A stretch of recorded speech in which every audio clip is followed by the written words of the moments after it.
Hello everybody and welcome. In this video I'm going to show you how to disconnect your speaker JBL Horizon 3 from your Android device.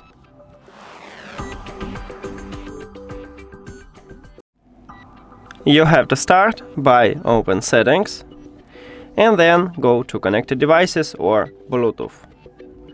At the device list, click the settings icon or information icon near to your speaker. And right here at the right side we have a button what's called Disconnect. And you need to tap at this button.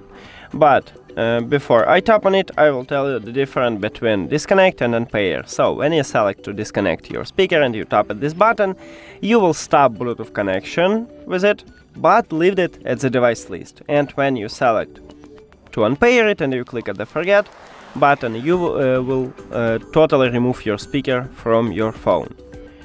So if you need this, just select to unpair it. But let's disconnect it, and now, as you can see, I just stop Bluetooth connection with the speaker, but still have it at the device list, and I can reconnect it by just tap at this speaker.